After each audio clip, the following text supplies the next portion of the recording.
All right, there's some car spotter type people out there. Yes. That like to take some obscure detail of a car and see if they can figure out what it is from that detail. So here's a taillight with a D. And I wonder if that's a D for Donaldson? What is that D for? Oh, not really. Okay, it's, JB. Daimler. Okay, we're finished goofing you around silly here. person. Let's get an update on this. Okay, this what we Daimler did was here. we just kind of mocked things up because we were noticing that the car was really starting to look good. And of course, without tires and wheels, it's really difficult to judge it. It's up off the ground, so it's a nice opportunity to be able to actually see the car, because when you're looking at a sports car, of course, you're always looking down. And some cars are wonderful in that regard, some not so much. This car is world famous for a love-hate relationship with the people that own them and the people that look at them. Okay. And the people that love them are the ones that own them, which is interesting because sometimes it's just the reverse, and the people that own them can't sell them fast enough. They just don't like them. Okay. This car has a way of getting under your skin, irrespective of what you heard or whether they think it looks this or that. There are some beautiful things going on with this car, and we're gonna talk about those as we walk along the side of it. And because it's up off the ground, we have a really good chance to have a different perspective of what this car is all about. So we got this rear fin, which extends the horizontal line on the car, and then we have this well opening, which, as you notice, flows with this. Okay, right. So that's working. The tire and wheel combination is good. The wheel fits in the opening. This, of course, is going to sit up in the wheel well more when the weight of the car is on it. And can I pause you for one second? I'm sorry to interrupt, but those wheels, a little unusual, right? Yes. Can we talk about the wheel as we go here? They had a steel wheel and a wire wheel option. Okay. If you could come up with a set of these wire wheels, and we happen to get a full set, it's a much more attractive option than the pressed steel wheels. The pressed steel wheels look silly in some way I can't really describe. Okay. But these really scream sports car of the era.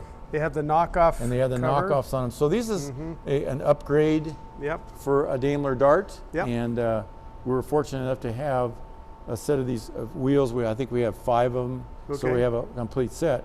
And so what we did is we just cleaned them up, primed them, painted them like the factory did, and then we got some appropriate tires for the car. Okay, now you can carry on with your design. Yes. Okay, well, if you notice, the lines of this car keep flowing. This drops down in here. This has a dip in it, a la cars of the 50s that did that.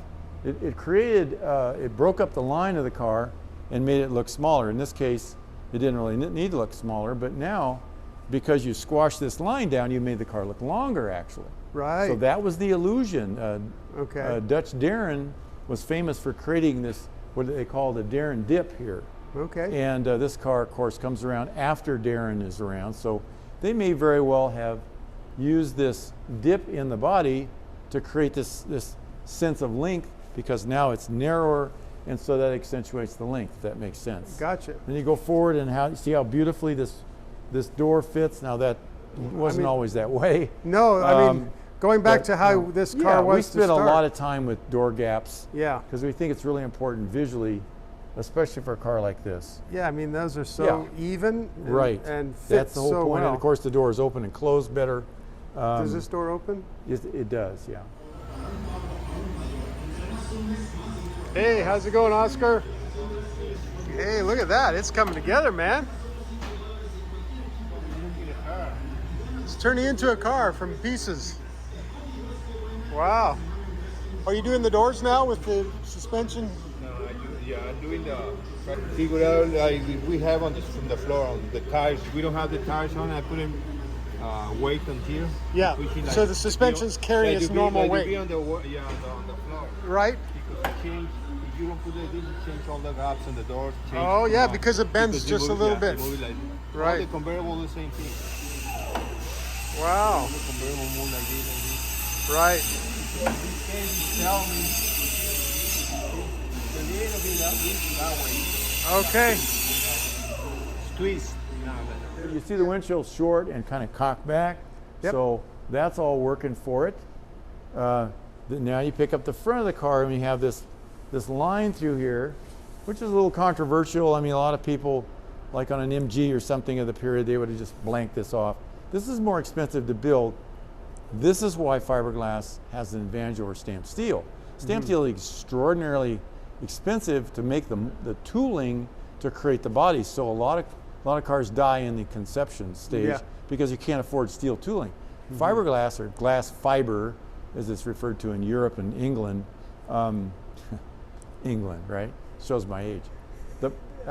We're a lot more fluid in the sense that you could just take something, carve it, make a mold real quickly, and a lot of the guys in the 50s and 60s in this country and overseas saw this as an opportunity to create low production cars at a reasonable price, and it's been that way ever since. Yeah. And it wasn't until Ferrari picked this up and started using it that it actually became fashionable, if you will. Yeah. But this car is in much better shape given its age than a steel car of the same make. This thing would have been, you know, a rusty piece of junk because it was fiberglass and it was well done. The quality of fiberglass, I happen to know, was very high quality, and we had virtually no real structural damage. And the wonderful thing about fiberglass is that if it takes an impact, it usually returns, whereas steel crunches and collapses. Fiberglass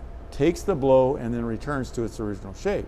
So it has that going for it as well. Interesting. If you notice, we got rid of all this caca up here. I don't know what. Kind of feel the shadow of the V is still there. The V used to be here, and then it had this other, like a rhinoceros catcher or whatever the hell it was.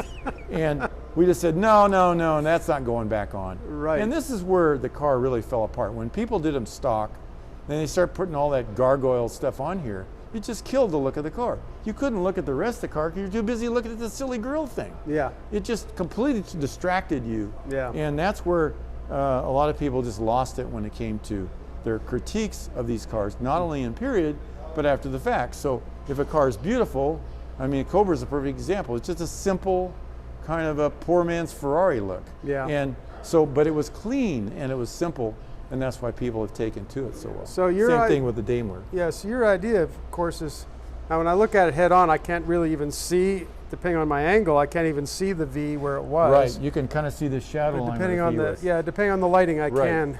They were really keen on letting people know this was not the typical small car with a 6-cylinder or a 4-cylinder. Right. They wanted to show off their V8. Right. The problem being they made the V huge. Okay, instead of making it like that big, they made it this big. I mean, it's a wonder it didn't cover the whole car. You know? Right. V, you know, it's just too big. Stop.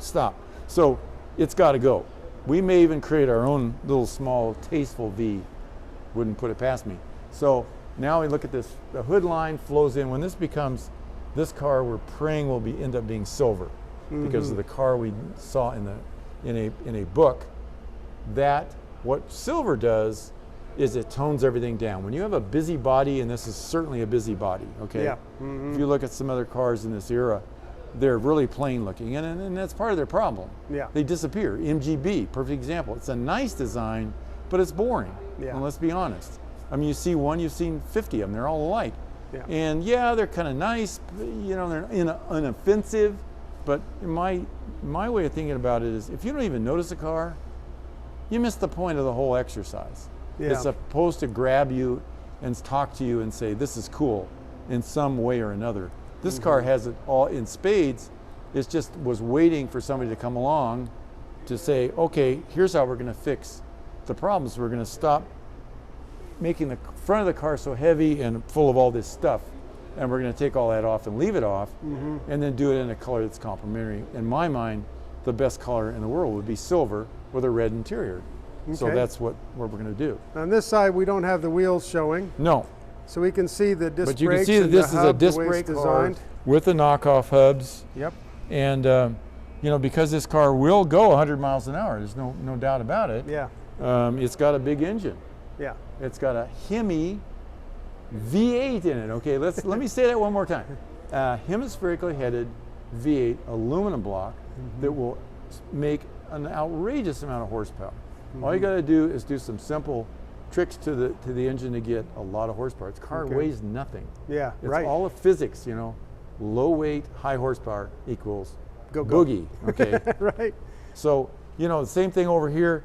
You can see how this tucks under without the wheel on here. Yep. So you've got this wonderful black background, black wheel, silver. We might chrome the spokes, although I'm not really sure of that at this point. But you know, you can see that the car has all kinds of character going on. We just got to soften up some of this stuff. Yep. You paint it silver, and it softens all that. So this car, we're probably going to sell it in the condition it's in right now to somebody. Hopefully, they'll let us finish it. We do that a lot with cars, and we get them to this point. Now you can see what's underneath all of that primer. Well, which is the thing sometimes is, not so pretty. at this position, you've gone to the trouble of finding all the hard parts. Right. We You've have got 'em everything all in the world for this assembled, car. And but yet you can personalize it where someone can finish it the way they want. Exactly. They can either buy it and take it home or take it to their restore, or they can let us finish it. We're happy to do it either way. Yeah. And sure. so we That's just want to make interesting. certain we had all the parts. Yeah. That the body was well cared for and was done properly. That's really cool. Well, that's a great update. Yep. It's really looking like a car now. Before, Yeah, it really is. we were, and it's a good looking car. Yeah, it is. It really is. It is. Unique. Yeah. Which is kind of cool. Yeah, it's very cool. If you want to have MG and bore everybody to tears, go right ahead. Okay. You can be one of only a couple of million. Yeah, right. This Very car good. has character. Okay, you're right. This is really, really unusual. Yep.